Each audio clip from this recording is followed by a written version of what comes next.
Hi friends, ಎಲ್ಲರಿಗೂ ನನ್ನ ಚಾನಲ್ಗೆ ಸ್ವಾಗತ. ಪ್ಲೀಸ್ ಸಬ್ಸ್ಕ್ರೈಬ್ ಮಾಡ್ಕೊಳ್ಳಿ ಹೋಗಿ, ಆಯಿತಾ? ಬನ್ನಿ ಈಗ ಮೂಡಲ ಮನೆ ಎಸ್ಟೇಟ್ ರಹಸ್ಯ ಮುಂದುವರೆದ 2ನೇ ಭಾಗ. ಪುಟ್ಟ ಅಮಿಷಾಗೆ ಎಚ್ಚರವಾಗಿತ್ತು. ಕಣ್ಣು ಬಿಟ್ಟು ನೋಡಲು ಸುತ್ತಲೂ ಕಡುಗತ್ತಲು, ಎಲ್ಲಿಯೂ ಬೆಳಕಿನ ಒಂದು ದೀಪವೂ ಇಲ್ಲ.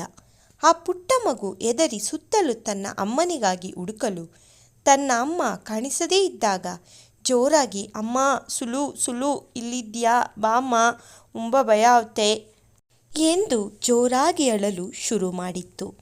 ಆದರೆ ಅಲ್ಲಿ ಆ ಮಗುವಿನ ಅಳು ರೋದನೆ ನೋಡಲು ಯಾರೂ ಇರಲಿಲ್ಲ. ನಿಧಾನಕ್ಕೆ ಎದ್ದು ಕುಳಿತುಕೊಂಡು ತಾನು ಎಲ್ಲಿ ಮಲಗಿದ್ದೇನೆ ಎಂದು ತಿರುಗಿ ನೋಡಲು ಒಂದು ಪುಟ್ಟ ಹನುಮಂತನ ದೇವಸ್ಥಾನ. ಗರ್ಭಗುಡಿಯಲ್ಲಿ ಪುಟ್ಟ ಹನುಮಂತನ ಮೂರ್ತಿ, ಅದರ ಎದುರು ಉರಿಯುತ್ತಿರುವ 2 ಪುಟ್ಟ ದೀಪ. ಅಲ್ಲಿ ಆ ದೀಪದಿಂದ ಮಾತ್ರ ಅಲ್ಪ ಸ್ವಲ್ಪ ಬೆಳಕು ಬರುತ್ತಿತ್ತು. ಪುಟ್ಟ ಅಮೀಷಾ ಹೆದರಿ ಓಡಿ ಹೋಗಿ ದೇವರ ಗರ್ಭಗುಡಿಯಲ್ಲಿ ಅಡಗಿ ಕುಳಿತುಕೊಳ್ಳುತ್ತಾಳೆ. ಮಗು ಅಡಗಿ ಕುಳಿತು ಜೋರು ಜೋರು ಅಳುತ್ತಿರಲು ಆ ಹನುಮಂತನ ದಯೆಯೋ ಏನೋ ಗೊತ್ತಿಲ್ಲ, ಆಶ್ಚರ್ಯ ಎಂಬಂತೆ ಆ ದಟ್ಟ ಕಾಡಿನ ನಡುವೆಯೂ ಒಂದು ಕಾರ್ ಅದೇ ರೋಡಿನಲ್ಲಿ ಬರುತ್ತಿತ್ತು. ಕಾರ್ ಬಂದು ದೇವಸ್ಥಾನದ ಮುಂದೆ ಹೋಗಿದ್ದು ಅಷ್ಟೇ. ಡುಮ್ ಎಂದು ಶಬ್ದ ಬಂದು ಕಾರ್ ನಿಂತಿತ್ತು. ಡುಮ್ ಸೌಂಡ್ ಬಂದು ಕಾರ್ ನಿಂತಿದ್ದರಿಂದ ಕಾರ್ ಸೀಟ್ನಿಂದ ಇಳಿದು ಡ್ರೈವರ್ ಕಾರ್ ಏನಾಗಿದೆ ಎಂದು ಚೆಕ್ ಮಾಡುತ್ತಿರಲು ಹಿಂದಿನ ಸೀಟ್ನಿಂದ ಜೋಡಿ ದಂಪತಿಗಳು ಇಳಿಯುತ್ತಾರೆ. ಇಳಿಯುತ್ತಲೇ ಆ ಹುಡುಗಿ ಏನಾಯಿತು ಶಂಕರಣ್ಣ ಎಂದು ಡ್ರೈವರ್ಗೆ ಕೇಳುತ್ತಾಳೆ. ಶಂಕರಣ್ಣ ಅಮ್ಮೋರೆ, ನಾನು ಅದೇನಯ್ಯ ಚೆಕ್ ಮಾಡ್ತಾ ಇದ್ದೀನಿ ಎಂದು ಹೇಳಿ ಕಾರ್ ಚೆಕ್ ಮಾಡುತ್ತಿರಲು 3 ಜನಕ್ಕೂ ಮಗು ಅಳುತ್ತಿರುವ ಶಬ್ದ ಕೇಳಿಸಿತ್ತು. ಸುತ್ತಲೂ ನೋಡುತ್ತಿರಲು ಶನಾಯ, ಓಂ, ನಿನಗೂ ಮಗು ಅಳುತ್ತಿರುವ ಶಬ್ದ ಕೇಳಿಸುತ್ತಿದೆಯಾ ಎಂದು ಕೇಳುತ್ತಾಳೆ. ಅದಕ್ಕೆ ಓಂ, ಆಶನು ಕೇಳಿಸುತ್ತಿದೆ, ಆದರೆ ಈ ದಟ್ಟ ಕಾಡಿನ ಮಧ್ಯ ಈ ಕತ್ತಲೆಯಲ್ಲಿ ಯಾವ ಮಗು ಅಳುತ್ತೆ ಅಲ್ವಾ ಎಂದು ಶನಾಯಾಗೆ ಓಂ ಪ್ರಶ್ನೆ ಮಾಡಿ ಕೇಳುತ್ತಾನೆ. ಶಂಕರಣ್ಣ, ಇಲ್ಲ ಓಮಪ್ಪ, ನಿಜವಾಗಲೂ ಯಾವುದೋ ಮಗು ಅಳುತ್ತಿದೆ, ಬನ್ನಿ ನೋಡೋಮ ಎಂದು ಅಳುವ ಶಬ್ದ ಬಂದ ಕಡೆ ಹೋಗಲು ಶನಾಯ, ನೋನೋ ಓಂ, ಪ್ಲೀಸ್ ಬೇಡ, ಇಲ್ಲಿ ಏನಿದೆಯೋ ಏನೋ ಗೊತ್ತಿಲ್ಲ, ನಮಗೆ ಯಾಕೆ ಬೇಕು, ಬೇಡ ಬನ್ನಿ ಎಂದು ಹೇಳಲು ಓಂ, ಇಟ್ಸ್ ಓಕೆ, ಪ್ಲೀಸ್ ಹೆದರಬೇಡ, ನಿನ್ನ ಜೊತೆ ನಾನು ಇಲ್ವಾ, ಬಾ ನೋಡೋಣ ಎಂದು ಓಂ ಶನಾಯನ ಕೈ ಹಿಡಿದು ಶಂಕರಣ್ಣನ ಜೊತೆ ದೇವಸ್ಥಾನದ ಬಳಿ ಬರುತ್ತಾರೆ.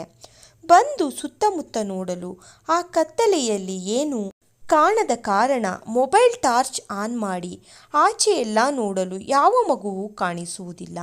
ಶನಾಯ, ಓಂ, ನಾನು ಹೇಳಿದೆ ತಾನೇ ಇಲ್ಲಿ ಏನೂ ಇದೆ ಅಂತ, ಇಲ್ಲಿ ಯಾವ ಮಗುವೂ ಇಲ್ಲ ಅನಿಸುತ್ತೆ, ಪ್ಲೀಸ್ ಓಂ, ವಾಪಸ್ ಹೋಗೋಣ, ಬನ್ನಿ ಓಂ, ನಂಗೆ ತುಂಬ ಭಯ ಆಗ್ತಾ ಇದೆ ಎನ್ನುವ ಹೊತ್ತಿಗೆ ಮತ್ತೆ ಮಗು ಅಳುವ ಸೌಂಡ್ ಕೇಳಿಸಿತ್ತು. ಓಂ ಶನಾಯನ ಕೈ ಬಿಟ್ಟು, ಶಾನು, ನೀನು ಇಲ್ಲೇ ಇರು, ಆ ದೇವಸ್ಥಾನದ ಒಳಗಿನಿಂದಲೇ ಸೌಂಡ್ ಬರುತ್ತಿರುವುದು, ನಾನು ನೋಡಿಕೊಂಡು ಬರುತ್ತೇನೆ ಎಂದು ಹೇಳಿ ಮುಂದೆ ಹೋಗಲು ಶನಾಯ ತಡೆಯಲು ಪ್ರಯತ್ನಿಸಿ ಸಾಕಾಗಿ ಕತ್ತಲೆಗೆ ಎದರಿ ಶಂಕರಣ್ಣನ ಪಕ್ಕ ಬಂದು ನಿಲ್ಲುತ್ತಾಳೆ. ಓಂ ದೇವಸ್ಥಾನದ ಗರ್ಭಗುಡಿ ಒಳಗೆ ಹೋಗಿ ನೋಡಲು ಅಮಿಷಾ ಒಂದು ಮೂಲೆಯಲ್ಲಿ ಕುಳಿತುಕೊಂಡು ಜೋರಾಗಿ ಅಳುತ್ತಿದ್ದನ್ನು ನೋಡಿದ ಓಂ, ಅರೆ, ಇಷ್ಟು ಪುಟ್ಟ ಮಗು ಇಲ್ಲಿ ಏನು ಮಾಡುತ್ತಿದೆ ಎಂದು ಹೇಳಿ ಮಗುವಿನ ಬಳಿ ಬಂದು ಪುಟ್ಟ ಎಂದು ಕರೆಯಲು ಅಮಿಷಾ ಎದರಿ ಹಿಂದೆ ಹೋಗಿ ಕುಳಿತುಕೊಳ್ಳುತ್ತಾಳೆ. ಓಂ ಅಮಿಷಾನನ್ನು ತನ್ನ ತೋಳಿನಲ್ಲಿ ಎತ್ತಿಕೊಳ್ಳಲು ಅಮಿಷಾ ಎದರಿ, ಬಿಲಿ ನೋವು ಹಾಲು, ಅಮ್ಮ ಬಲುತ್ತೆ ಬಿಲಿ ಎಂದು ಅಳುತ್ತಿದ್ದರೂ ಎತ್ತಿಕೊಂಡು ದೇವಸ್ಥಾನದ ಆಚೆ ಬರುತ್ತಾನೆ. ಓಂ ಮಗು ಎತ್ತಿಕೊಂಡು ಆಚೆ ಬಂದದ್ದನ್ನು ನೋಡಿದ ಶನಾಯ ಓಂ ಬಳಿ ಓಡಿ ಬಂದು, ಓಂ, ಈ ಮಗು ಯಾರದ್ದು, ಎಷ್ಟು ಮುದ್ದಾಗಿದೆ, ಪುಟ್ಟ ಮಗು ದೇವಸ್ಥಾನದಲ್ಲಿ ಇಷ್ಟೊತ್ತಲ್ಲಿ ಇಲ್ಲಿ ಏನು ಮಾಡುತ್ತಿದೆ ಎಂದು ಒಂದೇ ಸಮನೆ ಮಾತನಾಡುವವಳನ್ನು ತಡೆದ ಓಂ, ಶಾನು, 1 ನಿಮಿಷ ಸುಮ್ಮನಿರ್ತೀಯಾ, ಶಂಕರಣ್ಣ, ಶಾನು, ಸುತ್ತಮುತ್ತ ಸರಿಯಾಗಿ ನೋಡಿ, ಮಗುವಿನ ತಂದೆ ತಾಯಿ ಯಾರಾದರೂ ಇದ್ದಾರಾ ಅಂತ, ಮಗು ಒಂದೇ ಇಲ್ಲಿ ಬರಲು ಸಾಧ್ಯವೇ ಇಲ್ಲ ಎಂದು ಹೇಳಲು ಇಬ್ಬರು ಹ್ಞೂ ಎಂದು ತಲೆಯಾಡಿಸಿ ಸುತ್ತಮುತ್ತ ನೋಡಲು ಹೋಗುತ್ತಾರೆ. ಓಂ ಅಮಿಷಾ ಮುಖ ನೋಡಿ ಅವಳ ಪುಟ್ಟ ಮುಖ ಹೊತ್ತು ಸೊರಗಿದ್ದು ನೋಡಿದ ಓಂಗೆ ಕರುಳು ಹಿಂಡಿದ ಅನುಭವ. ಕಂದ, ಯಾರು ನೀನು? ಇಲ್ಲಿ ಏನು ಮಾಡುತ್ತಿದ್ದೀಯಾ? ನಿನ್ನ ಅಮ್ಮ ಅಪ್ಪ ಎಲ್ಲಿ ಎಂದು ಕೇಳಲು ಮಗು ತುಂಬ ಅತ್ತ ಕಾರಣ ಅವನ ಹೆಗಲ ಮೇಲೆಯೇ ತೂಕಡಿಸುತ್ತಾ ನಿದ್ದೆಗೆ ಜಾರಿತ್ತು. ಓಂ ಏನು ಮಾಡುವುದು ತಿಳಿಯದೆ ಮಗುವನ್ನು ತನ್ನ ಹೆಗಲ ಮೇಲೆ ಸಲಿಯಾಗಿ ಮಲಗಿಸಿಕೊಂಡು ಶಾನು, ಶಂಕರಣ್ಣ ಎಂದು ಕರೆಯಲು ಇಬ್ಬರು ಬಂದು ನೋಡಲು ಮಗು ಮಲಗಿಕೊಂಡದ್ದು ನೋಡಿ ಇಬ್ಬರು ಓಂ, ಇಲ್ಲಿ ಸುತ್ತಮುತ್ತ ಯಾರೂ ಇಲ್ಲ ಅನಿಸುತ್ತಿದೆ. ಸಾಲದ್ದಕ್ಕೆ ಯಾಕೋ ಜಾಗ ಸರಿ ಇಲ್ಲ ಅನಿಸುತ್ತಿದೆ. ನನಗೆ ತುಂಬ ಭಯ ಆಗುತ್ತಿದೆ. ಬನ್ನಿ ಬೇಗ ಹೋಗೋಣ ಎನ್ನಲು ಶಂಕರಣ್ಣ ಕೂಡ ಓಮಪ್ಪ ಬೇಗ ಹೊರಡೋಣ ಎಂದು ಹೇಳಿದ್ದು ಕೇಳಿ ಓಂ ಕೂಡ ಸರಿ ಬನ್ನಿ ಎಂದು ಮಗುವನ್ನು ಹಾಗೆ ಎತ್ತಿಕೊಂಡು ಮೂವರು ಕಾರ್ ಬಳಿ ಬರುತ್ತಾರೆ. ಕಾರ್ ಬಳಿ ಬಂದ ಮೂವರು ಓಂ, ಶಂಕರಣ್ಣ ಈಗ ಒಂದ್ಸರಿ ಕಾರ್ ಸ್ಟಾರ್ಟ್ ಮಾಡಿ ನೋಡೋಣ ಏನಾಗಿದೆ ಎಂದು ಹೇಳಲು ಸರಿ ಎಂದು ಕಾರ್ ಡ್ರೈವಿಂಗ್ ಸೀಟ್ನಲ್ಲಿ ಕುಳಿತುಕೊಂಡು ಕಾರ್ ಸ್ಟಾರ್ಟ್ ಮಾಡಲು ಕಾರ್ ಸ್ಟಾರ್ಟ್ ಆಗಿತ್ತು. ಈಗಂತೂ ಮೂವರಿಗೂ ಆಶ್ಚರ್ಯ. ಆವಾಗಲೇ ಯಾಕೆ ಕಾರ್ ಕೆಟ್ಟು ನಿಂತಿತ್ತು ಎಂದು ಅರ್ಥ ಆಗಲಿಲ್ಲ. ಶಂಕರಣ್ಣ, ಓಮಪ್ಪ ಗಾಡಿ ಸ್ಟಾರ್ಟ್ ಆಗಿದೆ, ಗಾಡಿಗೆ ಏನೂ ಆಗಿಲ್ಲ, ಬನ್ನಿ ಬೇಗ ಇಬ್ಬರು ಕಾರಲ್ಲಿ ಕುಳಿತುಕೊಳ್ಳಿ, ಇಲ್ಲಿಂದ ಮೊದಲು ಹೋಗೋಮ ಎಂದು ಹೇಳುತ್ತಾರೆ. ಶನಾಯ ಮತ್ತು ಓಂ ಪುಟ್ಟ ಅಮಿಷಾ ಜೊತೆಗೆ ಕಾರ್ ಒಳಗೆ ಕುಳಿತುಕೊಳ್ಳುತ್ತಾರೆ. ಕುಳಿತುಕೊಂಡಿದ್ದೇನೆ ಶಂಕರಣ್ಣ ಕಾರ್ ಸ್ಟಾರ್ಟ್ ಮಾಡುತ್ತಾರೆ. ಮಾಡಿದ್ದೆ ಕಾರ್ ವೇಗವಾಗಿ ಆ ದಟ್ಟ ಕಾಡಿನಿಂದ ಮುಂದೆ ಹೋಗಿತ್ತು. ಕಾರ್ ಒಳಗೆ ಮಗುವಿನ ಪಕ್ಕ ಕುಳಿತಿದ್ದ ಶನಾಯ ಪುಟ್ಟ ಅಮಿಷಾಳ ತಲೆಯನ್ನು ಸವರುತ್ತಾ, ಓಂ, ಈ ಮಗು ಯಾರದ್ದಿರಬಹುದು? ಯಾರು ಓಡಾಡದೇ ಇರೋ ಜಾಗದಲ್ಲಿ ಈ ಪುಟ್ಟ ಮಗು ಒಂದೇ ಆ ದೇವಸ್ಥಾನಕ್ಕೆ ಹೇಗೆ ಬಂತು ಎಂದು ಕೇಳಲು ಓಂ, ಶಾನು, ನನಗೆ ಏನು ಗೊತ್ತು? ನಾನು ನಿನ್ನ ಹಾಗೆ ನಿನ್ನ ಜೊತೆಗೆ ತಾನೇ ಮೊದಲು ಅಲ್ಲಿಗೆ ಬಂದದ್ದು. ನಾನು ಮಗು ಅಳುತ್ತಿರುವ ಶಬ್ದಕ್ಕೆ ಆ ದೇವಸ್ಥಾನದ ಒಳಗೆ ಹೋಗಿದ್ದು. ನನಗೆ ಏನು ಗೊತ್ತು ಅಲ್ಲಿ ಮಗು ಇದ್ದಿದ್ದು? ಮಗು ಎದ್ದ ಮೇಲೆ ತಾನೇ ಗೊತ್ತಾಗೋದು. ಮಗುನೇ ಹೇಳುತ್ತೆ ಬಿಡು. ಆದರೂ ಶಾನು, ಮಗು ಎಷ್ಟು ಹೆದರಿದೆ ನೋಡು ಪಾಪ. ಹತ್ತು ಮಗು ಮುಖ ಎಲ್ಲ ಬಾಡೋಗಿದೆ. ಮಗು ಯಾರದ್ದು ಎಂದು ತಿಳಿದ ನಂತರ ಅವರಿಗೆ ವಾಪಸ್ ಕೊಟ್ಟರೆ ಆಯ್ತಲ್ವಾ? ಈ ಕತ್ತಲೆಯಲ್ಲಿ ಈ ಮಗುವನ್ನು ಒಂದೇ ಬಿಟ್ಟು ಬರಲು ಯಾಕೋ ಮನಸ್ಸಾಗಲಿಲ್ಲ. ಶಾನು, ನಾನು ಈ ಮಗು ಕರ್ಕೊಂಡು ಬಂದಿದ್ದು ನಿನಗೆ ಬೇಜಾರಾಯ್ತಾ ಎಂದು ಕೇಳುತ್ತಾನೆ.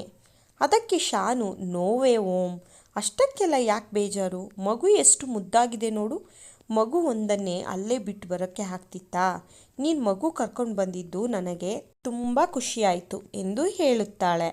ಓಂ, ಸರಿ ಬಿಡು, ಜಾಸ್ತಿ ಮಾತನಾಡೋದು ಬೇಡ, ಮಗು ಮಲಗಿದೆ, ಮನೆಗೆ ಹೋದ ನಂತರ ಮಾತನಾಡೋಣ ಆಯ್ತಾ ಎಂದು ಅವರು ಸಹ ನಿಧಾನಕ್ಕೆ ಕಾರ್ನ ಸೀಟ್ಗೆ ಹೊರಗೆ ನಿದ್ದೆಗೆ ಜಾರುತ್ತಾರೆ. ಇತ್ತ ಆ ಕಾರ್ ಮುಂದೆ ಹೋಗುತ್ತಲೇ ಆ ದಟ್ಟ ಕಾಡಿನ ಒಳಗಿನಿಂದ ಮತ್ತೆ ಆ ಗಹಗಹಿಸುವ ಧ್ವನಿಯಲ್ಲಿ, ಅಮಿಷಾ, ಬಿಡಲ್ಲ ನಿನ್ನನ್ನು ಎಂದು ಆ ರೋಡಿಗೆ ಹೋಗಲು ಪ್ರಯತ್ನ ಮಾಡುತ್ತದೆ. ಆದರೆ ಅಲ್ಲೇ ಪಕ್ಕದಲ್ಲಿ ದೇವಸ್ಥಾನದಲ್ಲಿ ಉರಿಯುತ್ತಿದ್ದ ದೀಪ ಬೆಂಕಿಯಾಗಿ ಬಂದು ಆ ಅದೃಶ್ಯ ಶಕ್ತಿಯನ್ನು ರೋಡಿಗೆ ಬರುವುದನ್ನು ತಡೆದಿತ್ತು ಮತ್ತು ದೇವರ ಮೇಲಿನ ಹೂ ಕೂಡ ಬಲಕ್ಕೆ ಜಾರಿ ಕೆಳಗೆ ಬಿದ್ದಿತ್ತು. ಬೆಂಕಿ ಬಂದು ಆ ಅದೃಶ್ಯ ಶಕ್ತಿಗೆ ತಗಲಿದ್ದೇ ಆ ಶಕ್ತಿ ನೋವಿನಿಂದ ಹಾ ಹಾ ಹಾ ಎಂದು ಕರ್ಕಶ ಧ್ವನಿಯಲ್ಲಿ ಕಿರುಚಿತ್ತು. ಆ ಧ್ವನಿ ಎಷ್ಟು ಭಯಂಕರವಾಗಿತ್ತೆಂದರೆ ಆ ಕಾಡಿನ ಪಶು ಪಕ್ಷಿಯೂ ಸಹ ಹೆದರಿ ತಮ್ಮ ಗೂಡು ಸೇರಿದ್ದವು. ಆ ಶಕ್ತಿ ವೇಗವಾಗಿ ಬಂದು ಬಂಗಲೆ ಒಳಗೆ ಸೇರಿತ್ತು. ಇತ್ತ ಆ ದೇವಸ್ಥಾನದ ಗರ್ಭಗುಡಿಯಲ್ಲಿ ಉರಿಯುತ್ತಿದ್ದ ದೀಪ ಕೂಡ ಶಮನವಾಗಿತ್ತು. ಕತೆ ಮುಂದುವರಿಯುವುದು. ಈ ಕತೆ ನಿಮಗೆಲ್ಲ ಇಷ್ಟ ಆಗ್ತಾ ಇದ್ರೆ ಲೈಕ್ ಮಾಡಿ, ಶೇರ್ ಮಾಡಿ, ಸಬ್ಸ್ಕ್ರೈಬ್ ಮಾಡ್ಕೊಳ್ಳಿ ಫ್ರೆಂಡ್ಸ್. ಪ್ಲೀಸ್ ಫ್ರೆಂಡ್ಸ್, ನನ್ನ 2 ಕತೆಗೆ ನೀಡಿದ ಸಹಕಾರ ಈ ಕತೆಗೂ ನೀಡಿ ಆಯಿತಾ? ಪ್ಲೀಸ್ ಕಮೆಂಟ್ ಮೂಲಕ ತಿಳಿಸಿ.